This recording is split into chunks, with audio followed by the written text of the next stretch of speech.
So Russia has said enough. The price cap on Russian oil is the last straw, and Putin is about to flip the table on the G7. Now we're going to see massive moves in the months to come because Russia understands they need to form their own system. The world that they are operating in today is too easily sanctioned, and the price cap won't be the last scheme the West is going to cook up.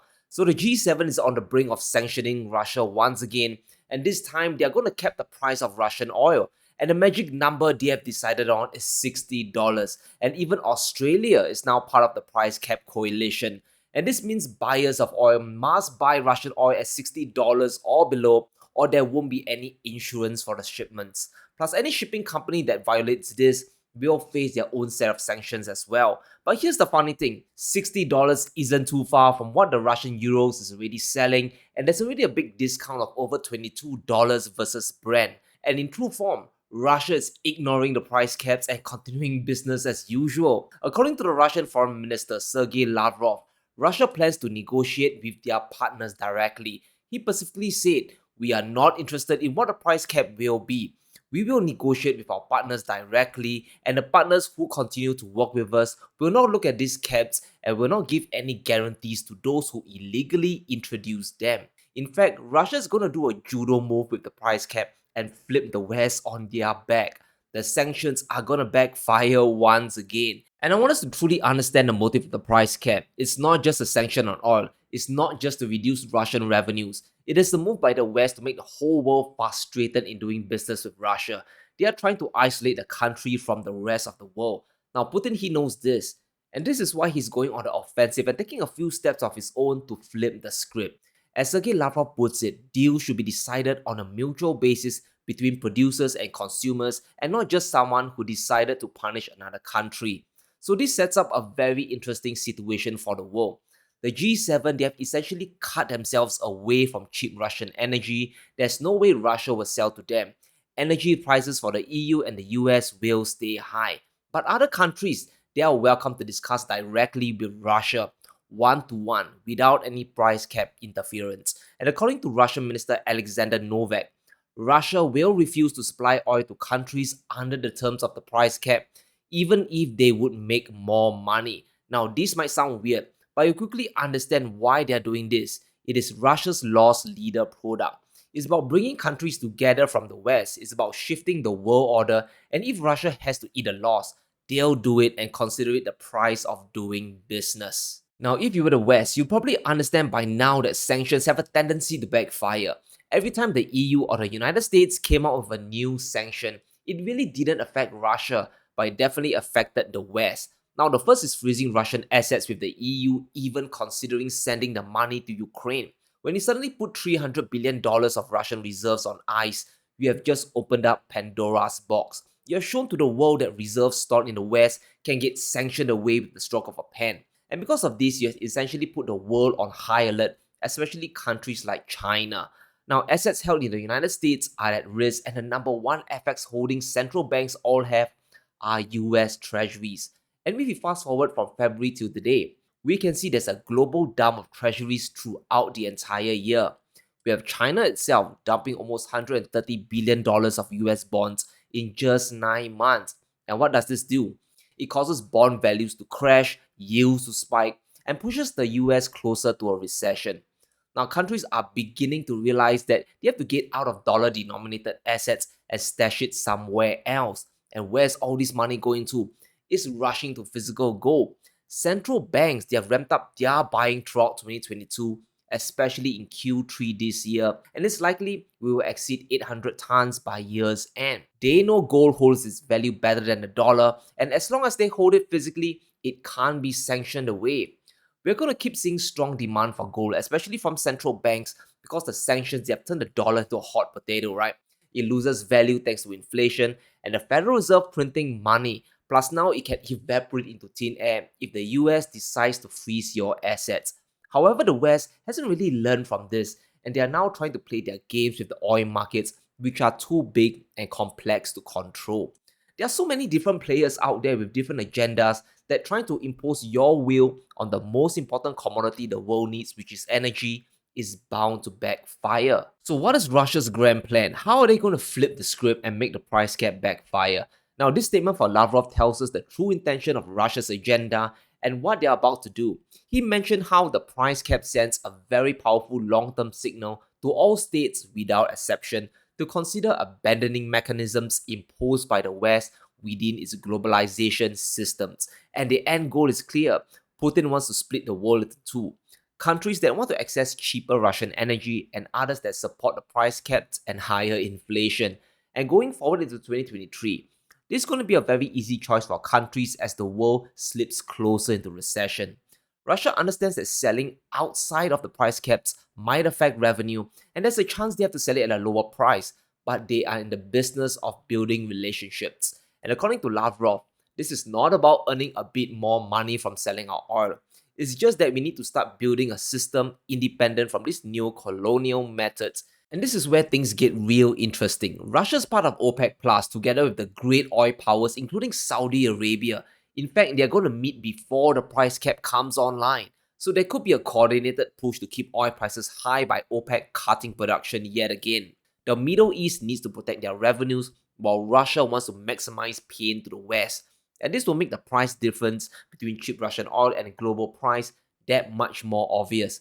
Instead of just a $20 difference, it could be $30 or even $40 now. And that could be the tipping point to get countries to break away from the G7 price caps and negotiate with Russia directly. What Russia wants is a system of open trade where countries can come and go as they please without threats or sanctions. This is where the West is failing because they just can't seem to see the bigger picture. Building trust is more important than short-term gains. And what Russia has is access to BRICS. They're going to leverage this economic bloc to build a new system that's independent of the West. And according to Lavrov, Russia's working together with BRICS colleagues and about a dozen other countries that wish to coordinate their efforts with BRICS. And this is going to include the SEO and key players such as China, Iran, and India. And we have to understand that this is the true mobilization. Russia is bringing together countries disgruntled with the West and building a network from there.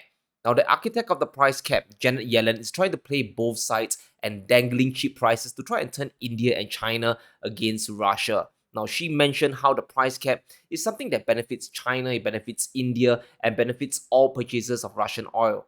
But it's going to be a cold day in hell if she expects both countries to simply follow the price cap blindly. In fact, it is playing both sides that's going to backfire for the United States. Yellen told India that they are happy to let India buy as much Russian oil as it wants, but they must not violate the price cap terms, meaning India can't use Western insurance, finance, and maritime services. They have to find alternatives. And this is a short-sighted threat. Yes, over 90% of global shipping insurance and financing comes from G7 countries, but this move from her has almost guaranteed that BRICS would start to develop their own supply chain. They would establish their own shipping insurance, build up their own fleet of oil tankers, or work with the rest of OPEC to arrange shipping logistics. And here's the kicker. India is still going to keep buying oil from Russia after the price cap hits. Nothing has changed. Let's remember that Russia alone accounts for over 12% of global oil production. But if you throw in the BRICS countries like China and Brazil, that amount goes up to almost 20%. It's more than the United States. And if Saudi Arabia joins BRICS, this would bring the grand total to almost 33% or a third of the world's production. BRICS would have more oil than the G7 or NATO countries, including Canada and the US. And when you control that amount of oil, you don't need to be worried about any sanctions. But even that isn't enough. In order to challenge the Western establishment, Russia will need to build a system that is free from the dollar. And we're already beginning to see Russia selling their gas to China for rubles and the yuan.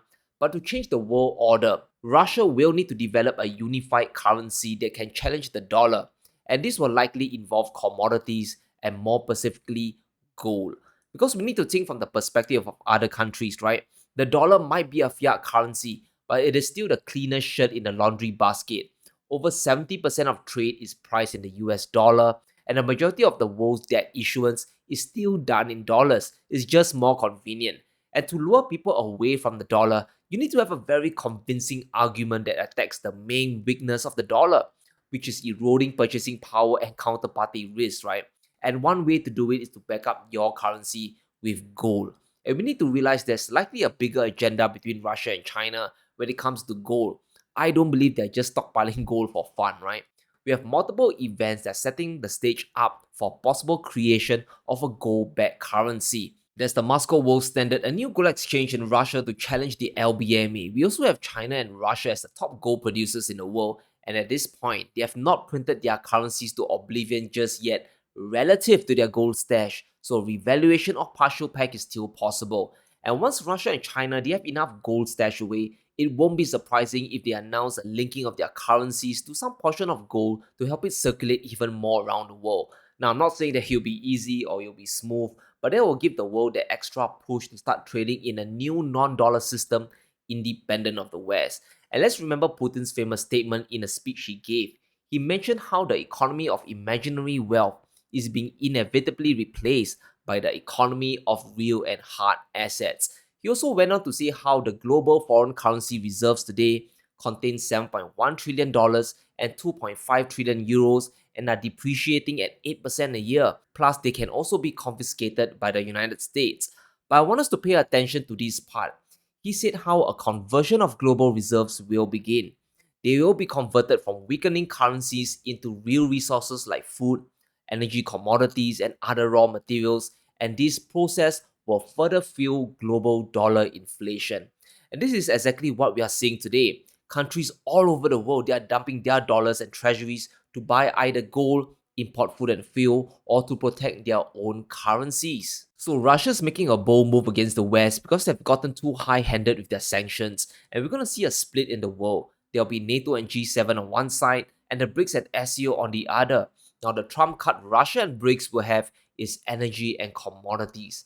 And we have to watch this situation carefully, especially the China Arab Summit, because we could start to see Saudi Arabia join BRICS. And during the meeting, the Chinese delegation is expected to sign dozens of agreements with the Arab and Gulf states covering energy, security, and investments. And this shows the commitment BRICS is trying to make to build alliances with the Middle East.